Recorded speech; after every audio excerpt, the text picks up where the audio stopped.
As we reflect on the story of Chief Nathaniel Carter, there's a lesson that stretches far beyond one man's wrongful arrest.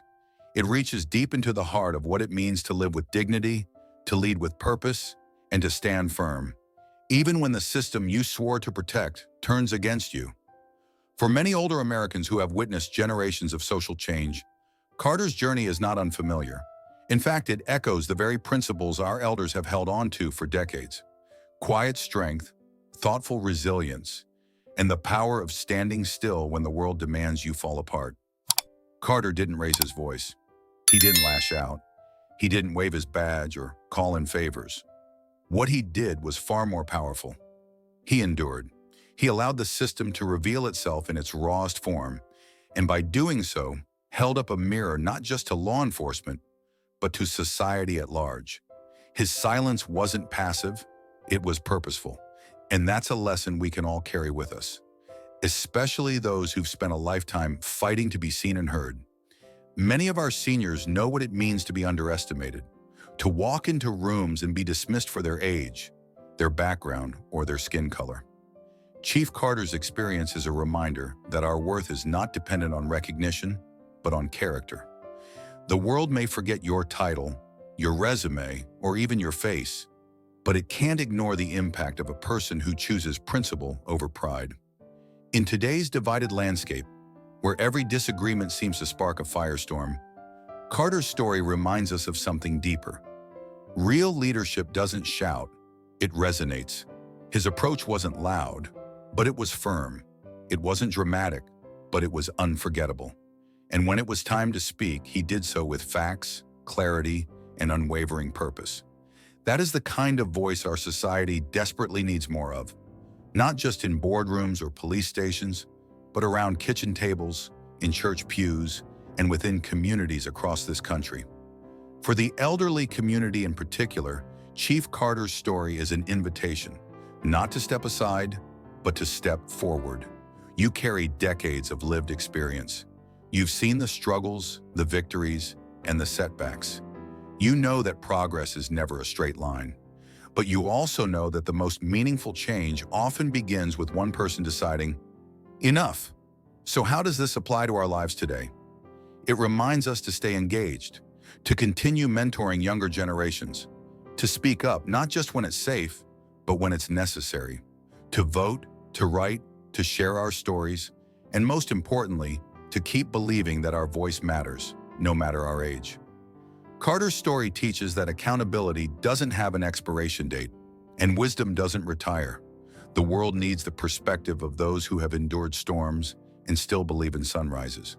Because true reform doesn't happen with anger alone. It happens when experience meets courage, when empathy meets action.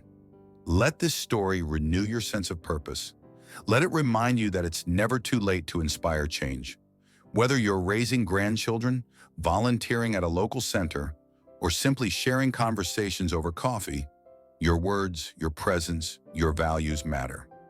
One man's silent stand in the rain became a nationwide wake-up call. What might your voice spark? If this message resonates with you, press number 7 in the comments to show your support for justice, dignity, and meaningful reform. Share this video with a friend, neighbor, or family member who still believes in doing what's right, even when it's hard. And stay with us for more real stories that restore faith and remind us that strength doesn't always roar. Sometimes it simply stands tall. From the moment Chief Nathaniel Carter entered the chamber for the public reform hearing, the air was thick with unease. Rows of city officials, department heads, journalists, and concerned citizens filled the municipal auditorium.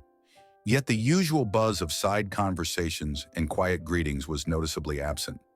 Instead, a heavy, anticipatory silence lingered. People weren't just curious about what Carter would say, they were bracing for it. The city had been through a storm, both literal and political.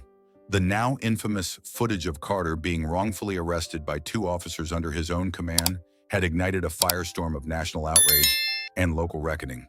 This hearing, officially called to review Carter's emergency department-wide reform proposals, felt less like a policy meeting and more like a turning point in the city's history. Everyone knew the stakes. As we reflect on the story of Chief Nathaniel Carter, There's a lesson that stretches far beyond one man's wrongful arrest. It reaches deep into the heart of what it means to live with dignity, to lead with purpose, and to stand firm, even when the system you swore to protect turns against you. For many older Americans who have witnessed generations of social change, Carter's journey is not unfamiliar. In fact, it echoes the very principles our elders have held on to for decades. Quiet strength, thoughtful resilience, and the power of standing still when the world demands you fall apart. Carter didn't raise his voice. He didn't lash out. He didn't wave his badge or call in favors. What he did was far more powerful. He endured. He allowed the system to reveal itself in its rawest form, and by doing so, held up a mirror not just to law enforcement, but to society at large. His silence wasn't passive, it was purposeful. And that's a lesson we can all carry with us, especially those who've spent a lifetime fighting to be seen and heard. Many of our seniors know what it means to be underestimated, to walk into rooms and be dismissed for their age, their background, or their skin color. Chief Carter's experience is a reminder that our worth is not dependent on recognition, but on character. The world may forget your title, your resume, or even your face, but it can't ignore the impact of a person who chooses principle over pride. In today's divided landscape, where every disagreement seems to spark a firestorm, Carter's story reminds us of something deeper. Real leadership doesn't shout, it resonates. His approach wasn't loud, but it was firm. It wasn't dramatic, but it was unforgettable. And when it was time to speak, he did so with facts, clarity, and unwavering purpose. That is the kind of voice our society desperately needs more of, not just in boardrooms or police stations, but around kitchen tables, in church pews, and within communities across this country. For the elderly community in particular, Chief Carter's story is an invitation, not to step aside, but to step forward. You carry decades of lived experience. You've seen the struggles, the victories, and the setbacks. You know that progress is never a straight line. But you also know that the most meaningful change often begins with one person deciding, enough. So how does this apply to our lives today? It reminds us to stay engaged, to continue mentoring younger generations, to speak up not just when it's safe, but when it's necessary, to vote, to write, to share our stories, and most importantly, to keep believing that our voice matters, no matter our age. Carter's story teaches that accountability doesn't have an expiration date, and wisdom doesn't retire. The world needs the perspective of those who have endured storms and still believe in sunrises. Because true reform doesn't happen with anger alone. It happens when experience meets courage, when empathy meets action. Let this story renew your sense of purpose. Let it remind you that it's never too late to inspire change. Whether you're raising grandchildren, volunteering at a local center, or simply sharing conversations over coffee, your words, your presence, your values matter. One man's silent stand in the rain became a nationwide wake-up call. What might your voice spark? If this message resonates with you, press number 7 in the comments to show your support for justice, dignity, and meaningful reform. Share this video with a friend, neighbor, or family member who still believes in doing what's right, even when it's hard. And stay with us for more real stories that restore faith and remind us that strength doesn't always roar. Sometimes it simply stands tall. From the moment Chief Nathaniel Carter entered the chamber for the public reform hearing, the air was thick with unease. Rows of city officials, department heads, journalists, and concerned citizens filled the municipal auditorium. Yet the usual buzz of side conversations and quiet greetings was noticeably absent. Instead, a heavy, anticipatory silence lingered. People weren't just curious about what Carter would say, they were bracing for it. The city had been through a storm, both literal and political. The now infamous footage of Carter being wrongfully arrested by 2 officers under his own command had ignited a firestorm of national outrage and local reckoning. This hearing, officially called to review Carter's emergency department-wide reform proposals, felt less like a policy meeting and more like a turning point in the city's history. Everyone knew the stakes. Malcolm's concern deepened when he reached out to a fellow prosecutor, Rachel Danner, who had mysteriously taken early retirement after a string of contentious exchanges with Monroe. When they met for coffee, she spoke cautiously, eyes constantly scanning the room. "Malcolm, you don't understand. It's not just the judge. It's the clerks, the court officers, the rotating bailiffs. It's how files go missing, how juror lists are altered at the last minute. I didn't retire. I was pushed." Still skeptical but increasingly disturbed, Malcolm requested a random sampling of court records from the past 3 years for Judge Monroe's bench. It wasn't easy. His status allowed for internal access, but only so far. It was when he examined one particular juvenile case that everything changed. The case involved a 17-year-old named Avery Clark, a straight A student accused of resisting arrest during a school protest. The charges were severe, almost vindictive. Monroe had denied bail, refused character witnesses, and sentenced Avery to a juvenile detention facility for 6 months without prior offenses. The final blow came when Malcolm uncovered an internal memo sent from the judge's office to the DA's team, pressuring them to set a precedent with Avery's case. It was a phrase that screamed bias. It was personal, not procedural. This wasn't a series of oversights. It was a pattern, systemic, targeted, and protected by layers of silence. Malcolm's blood ran cold. What started as a personal insult now revealed itself as part of a judicial machine designed to punish, silence, and discredit anyone who challenged its authority, especially those who looked like him. For the first time in his life, Malcolm felt the floor beneath the law begin to crack. He wasn't just up against a corrupt judge. He was staring into a system that had learned to protect itself with precision. And from that moment on, Malcolm knew. If he stayed quiet, he would be complicit. If he spoke up, he would be risking everything. But there was no turning back. He had found the conspiracy. Now he needed to expose it, piece by piece, name by name. And this time, the courtroom wouldn't be the stage for his defeat. It would become the battleground for the truth. Long before the scandal, before the courtroom's shame, before the realization of a judicial conspiracy, Malcolm Carter had already made the decision that would define his life. He would not walk away from injustice, no matter how personal the cost. That conviction wasn't born in law school or during his years climbing the ranks of the federal justice system. It came from a moment buried deep in his past, a moment that had never left him. He was only 17 when he sat in the back of a courtroom for the first time, dressed in a borrowed shirt and tie, too large for his frame but just formal enough to pass.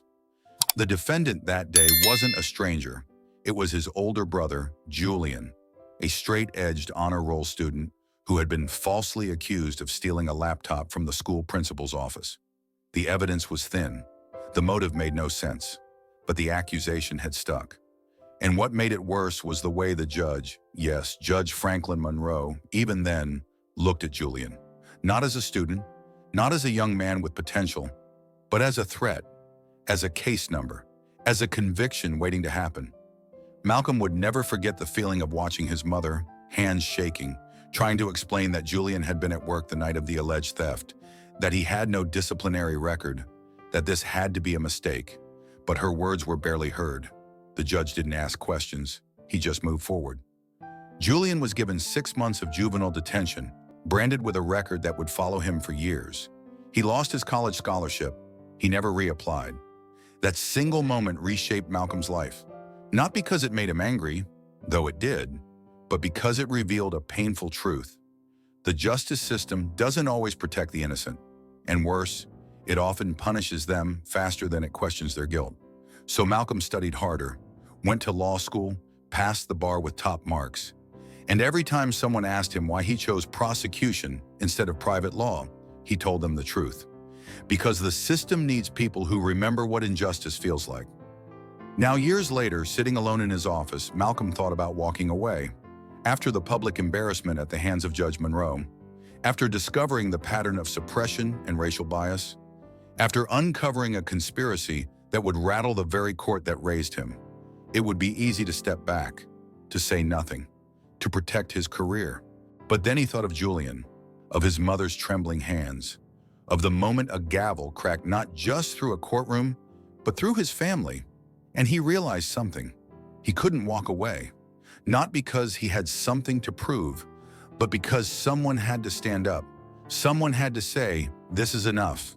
If the law was truly blind, then he would force it to open its eyes, even if it meant putting everything on the line. Even if it meant going back to the courtroom that took everything from him. Because Malcolm Carter hadn't just become a prosecutor, he had become a witness. And now he was ready to testify. The fluorescent lights buzzed above as Malcolm Carter stepped into the empty courtroom. It was late, nearly 7 p.m. But this meeting wasn't on the official docket. He didn't want it to be.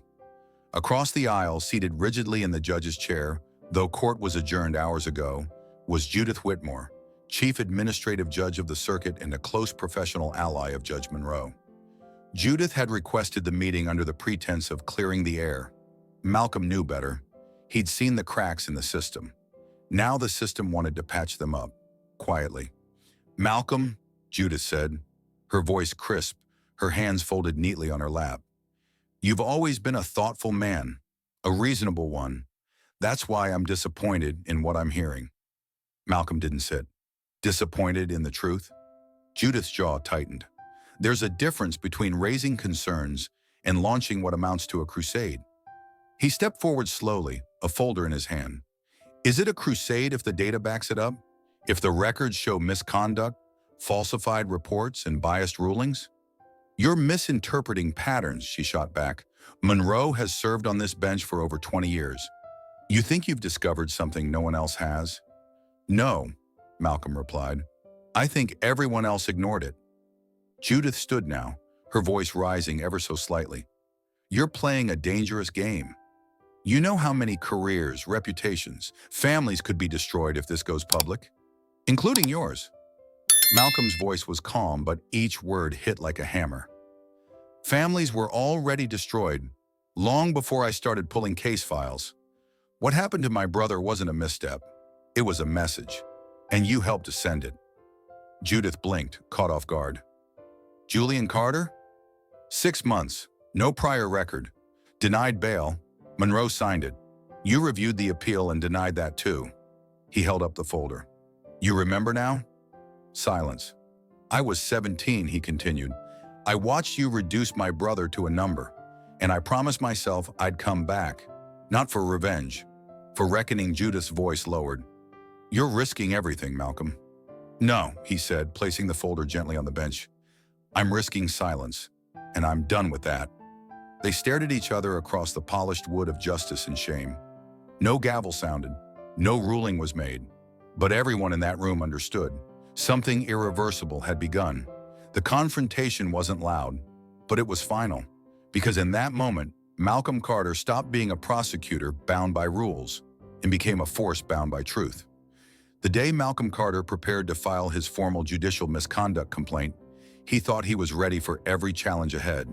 He had spent weeks building his case, connecting redacted transcripts, falsified warrants, altered sentencing reports, and first-hand testimony from retired prosecutors like Rachel Danner.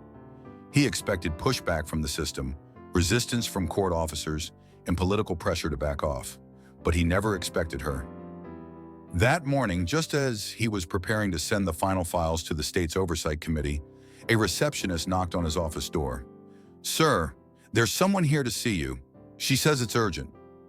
Malcolm looked up from his desk. "What's her name?" "She won't give one," the receptionist replied, "but she says you'll want to hear what she knows about Judge Monroe." His instincts flared. This could be a trap, or it could be exactly what he needed. "Send her in," he said. A few seconds later, the door creaked open, and in walked a woman, mid-40s, slender, with tired eyes and a confident but cautious gait. She wore a plain brown coat and carried a manila envelope pressed against her chest like a shield. Her voice was soft but certain. "My name is Julia Marks. I used to be Judge Monroe's courtroom clerk." Malcolm raised an eyebrow. The name wasn't familiar from any of the files he'd reviewed. "I was removed 5 years ago," she continued, "after I started questioning why certain documents were disappearing from public records. My exit wasn't loud. They offered me a promotion elsewhere, as long as I stayed quiet." She sat down and handed him the envelope.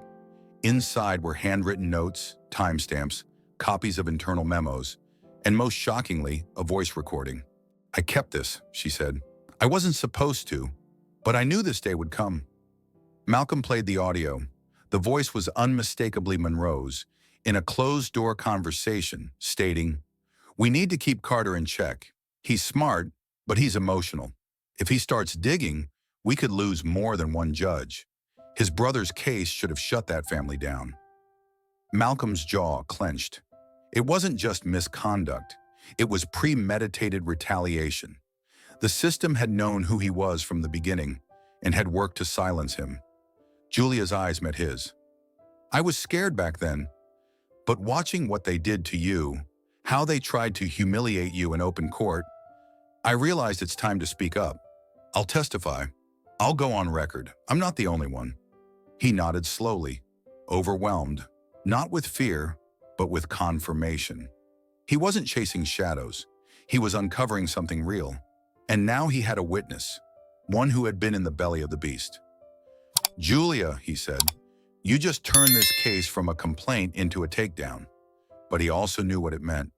Once he moved forward with her testimony, everything would escalate.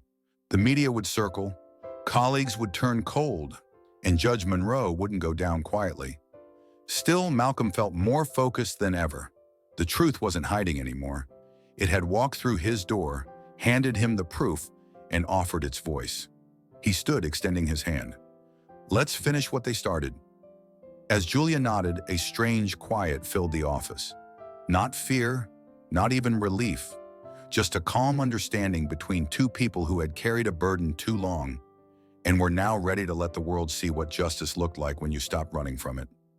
If you believe in standing up for the truth, press number 7 in the comments. If this story makes you uncomfortable, that's okay too. Press 0 and keep listening. Sometimes the truth is uncomfortable, but it's always worth hearing. The morning of the hearing began like any other. The courthouse bustled with its usual rhythm. Attorneys juggling case files, clerks sorting paperwork, and bailiffs preparing the courtroom. But the tension that hung in the air was unmistakable. Whispers rippled through the halls. People sensed something was coming, though no one could quite say what. What they didn't know was that Malcolm Carter, armed with newly uncovered evidence and a key witness, was about to shake the entire judicial system to its core. At precisely 9:17 a.m., the unexpected happened. Without warning, the main entrance to the courthouse was sealed by federal agents. Tactical officers wearing the insignia of the Department of Justice's Office of Inspector General began sweeping the building, calmly but firmly instructing staff and visitors to remain in place. Courtroom doors were locked. Judges were escorted back to chambers. All proceedings were temporarily suspended. Inside courtroom 6B, where Judge Franklin Monroe was scheduled to preside, the bailiff's hand hovered nervously near his radio. He had never seen anything like this. And then, just as the murmurs reached their peak, the side doors opened, and in walked Malcolm Carter. He wasn't alone. Behind him was Julia Marks, the former courtroom clerk turned whistleblower, flanked by 2 federal agents. The gallery went silent. Even Monroe, seated behind the elevated bench with his usual smug composure, blinked for a moment too long. "Your Honor," Malcolm began, his voice steady but sharp, "this is no longer a matter for internal review. This has become a federal investigation." Monroe's jaw clenched. "What is the meaning of this?" Before Malcolm could respond, Special Agent Lisa Nguyen from the DOJ stepped forward and addressed the court directly. "Judge Monroe, under authority granted by the Office of the Inspector General and pursuant to Title 18 U.S. Code Section 242, we are initiating an immediate investigation into allegations of judicial misconduct, abuse of power, and systemic civil rights violations. You are not being detained at this moment, but you are not to leave the building." Gasps echoed through the room. Julia Marks took a deep breath and approached the front of the courtroom. The woman who had once quietly pushed papers behind the scenes now stood front and center, with the world watching. "I worked under Judge Monroe for 6 years," she began. "During that time, I witnessed consistent tampering with case assignments, the suppression of favorable evidence, and, in several cases, directives from chambers to manipulate docket order, to disadvantage minority defendants and attorneys. Her voice did not waver. I kept records, I kept audio, and I'm not the only one. Judge Monroe's face turned a deep shade of red. This is outrageous. You're relying on a disgruntled former clerk and a federal prosecutor with a vendetta. But Agent Nguyen was already handing Monroe a sealed envelope. Inside is a summary of corroborated testimony from multiple former staff members. You'll also find digital transcripts of altered court documents and a copy of an audio file where you explicitly discuss manipulating sentencing outcomes. Monroe slammed his gavel down. This is a violation of protocol. Malcolm stepped forward again. No, Your Honor, he said firmly. This is what protocol looks like when the law finally turns inward and examines itself. The room remained frozen for a moment that seemed to stretch forever. And in that silence, a decades-long abuse of power began to unravel. The courtroom wasn't just locked down physically, it had been sealed off from denial. For too long, justice had worn a blindfold to shield itself from accountability. But not today. Today, the truth had a voice, and it had backup. No one knew exactly what to expect when the courtroom reopened 2 weeks after the federal lockdown. The public had seen headlines, watched clips of Julia Mark's testimony replayed across news networks, and listened to experts dissect every second of Judge Monroe's crumbling defense. But even with mounting evidence and growing public pressure, few believed the system would actually turn on one of its own, let alone a man as protected and powerful as Monroe. But that's exactly what happened. The hearing resumed under the oversight of a special judicial review panel, led by a visiting federal judge from outside the state. Monroe sat at the defense table, no longer cloaked in his robe, but dressed in a plain gray suit that seemed to swallow the authority he once wore like armor. The court gallery was packed. Media cameras were prohibited, but every seat was filled with community members, former colleagues, and those whose lives Monroe had quietly reshaped with the flick of a pen. Malcolm Carter stood confidently, presenting the culmination of his investigation. He didn't raise his voice. He didn't dramatize. He let the facts speak. Digital files showing altered records, audio recordings capturing Monroe discussing sending messages through sentencing, and corroborated statements from more than 5 former staff members. But it wasn't the evidence that stunned the room. It was the moment Judge Monroe, face tight with fatigue and fury, attempted to deflect responsibility once again, only to be calmly interrupted by the presiding judge. Mr. Monroe, the judge said, voice steady, you were given power to uphold justice, not personalize it. You have violated the ethical foundation of this court and the trust of the people who stood before it. And then came the ruling. Effective immediately, Judge Franklin Monroe was stripped of his judicial license, referred for criminal prosecution on charges of civil rights violations, and placed under house arrest pending formal indictment. The courtroom burst into a gasp, not celebration, but a shared exhale. Justice hadn't just peeked through the door. It had walked in and taken a seat. But that wasn't the only surprise. At the closing of the proceedings, the judge called Malcolm Carter forward. This court recognizes the courage it takes to challenge a system from within, she said. You did not act out of vengeance, but out of duty. This city owes you more than a verdict. It owes you change. The following week, Carter was offered a seat on the newly formed State Judicial Reform Task Force, where he would help redesign oversight procedures and advocate for transparency in courts across the region. The man who had once been humiliated in that very courtroom now walked out with his head high, not just vindicated, but transformed. Justice wasn't just restored, it was reclaimed by the people, for the people, and led by a man who never stopped believing that truth, no matter how buried, can rise again. In the aftermath of Judge Monroe's downfall, the city of Houston found itself at a historic crossroads. While justice had been served in court, the public reaction beyond those walls was anything but uniform. The revelation that such blatant judicial corruption had gone unchecked for years left residents both vindicated and deeply unsettled.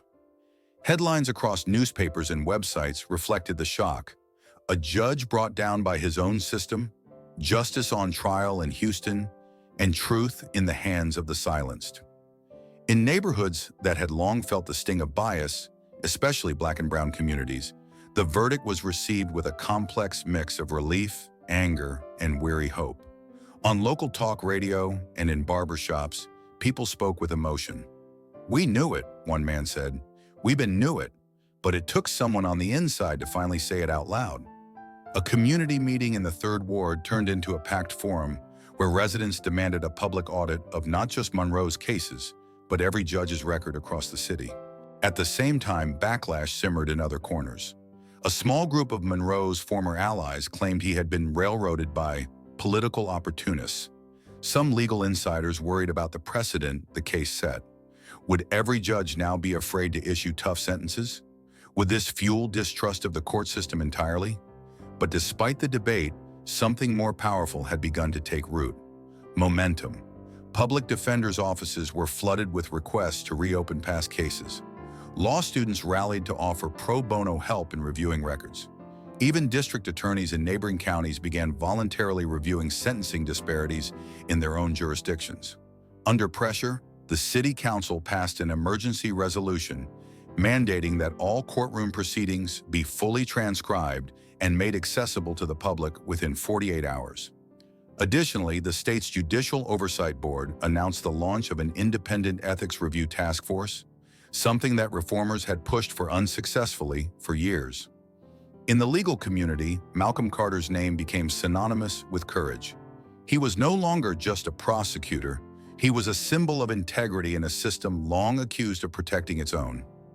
Invitations to speak flooded in from universities, advocacy groups, and judicial conferences across the country. But Malcolm remained grounded.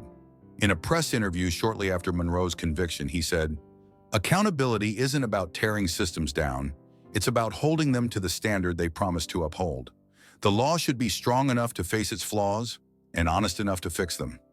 His words echoed across the nation, and for many they felt like a turning point. The narrative was no longer about one corrupt judge or one brave prosecutor. It was about a system cracking open and a public finally ready to see what lay beneath. The turmoil in public opinion didn't signal division, it signaled awakening. And from that awakening came something rare in the justice system: movement. Not just toward punishment, but toward progress. The fall of Judge Monroe wasn't just the end of a courtroom saga. It was the start of a reckoning, one that reached far beyond Houston's legal walls. In the weeks and months that followed, policies changed, oversight deepened, and communities that had long been ignored finally had a seat at the table. But the true legacy of what happened wasn't written in court transcripts or legislation. It was etched into the hearts of those who witnessed it, especially those who had once lost faith in justice itself. For Malcolm Carter, the journey had been deeply personal. What began with a public humiliation in a courtroom had led to the unraveling of years of buried truth. Yet through it all, he never lost sight of his purpose.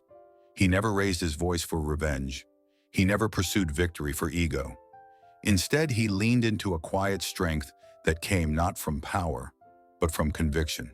He had seen how injustice had touched his own family, his community, and countless others, and he decided to do something most would shy away from: shine a light from within the system itself.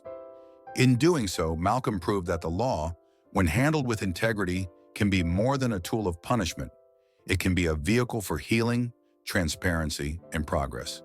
His stand inspired young lawyers to pursue ethics over ambition, and it gave voice to those who had once been silenced. The courtroom, so often a symbol of fear for marginalized communities, began to transform into something it was always meant to be: a place of truth. But perhaps the most powerful message that emerged from the storm was this: real change doesn't always come with noise. Sometimes it begins with one person refusing to stay silent. Malcolm's courage sparked that change. Julia Mark's testimony amplified it, and the community's response ensured it would continue. Together, they showed that systems can evolve, but only when people dare to confront them with honesty and hope. In the end, justice was not only served, it was redefined. And for every person who ever believed the system couldn't change, Malcolm Carter's story stands as proof that it can, that it must, and that sometimes the most powerful gavel strike is the one that echoes through generations, not just as a verdict, but as a promise that truth matters, that courage counts, and that no voice, no matter how outnumbered, is ever truly alone. Because justice, when awakened, does more than punish the guilty. It restores the soul of a community. In an age where cynicism often outweighs hope and headlines are filled with scandal, the story of Malcolm Carter offers a profound and necessary reminder. Integrity still matters, and it can still change the world. For those in their golden years who have witnessed the shifting tides of justice across generations, from civil rights marches to courtroom victories, this story isn't just timely, it's timeless. It affirms something many seniors have long understood. Real change takes courage, not comfort. Malcolm didn't rise to prominence by shouting the loudest or striking a dramatic pose. Instead, he chose to lead with unwavering principles and a calm, calculated resolve. When faced with humiliation in open court, he could have stepped back, protected his career, or walked away in bitterness.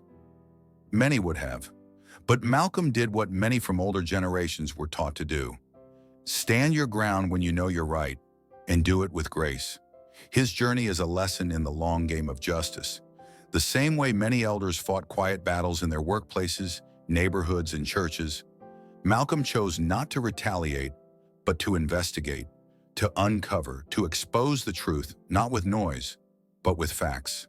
And in doing so, he reminded us all that integrity isn't about being perfect. It's about being consistent when no one's watching. For the elderly audience, this story may feel familiar. How many times were you told to keep your head down? How many times did you watch someone in power misuse their role while others stood silent? But here's what Malcolm teaches us. You're never too small to make a difference, and you're never too old to believe in justice. His courage brought forth a domino effect. Policies changed, people found their voices, and long-standing injustice finally met accountability.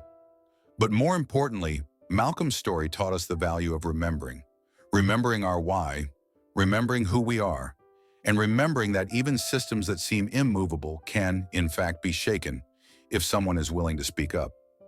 This is a call not just for reflection, but for participation.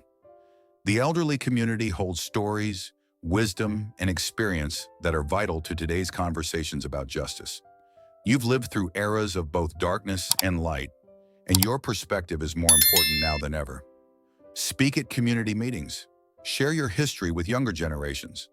Ask the hard questions, because as Malcolm Carter showed us, change isn't reserved for the young. It's driven by those who've seen enough to say, "Not again." Let this story be your encouragement. Let it remind you that dignity is not found in position, but in principle. That the truth may be buried, but it can be uncovered. That even in a system built to protect itself, one honest voice can create an earthquake. If Malcolm Carter's journey reminded you of the power of truth and perseverance, press number 7 in the comments. If you believe these stories matter, share this video so others, especially the next generation, can learn from it too. And stay with us, because on this channel, we don't just tell stories, we honor the truth, we pass the torch, and we make sure no lesson is ever lost to time.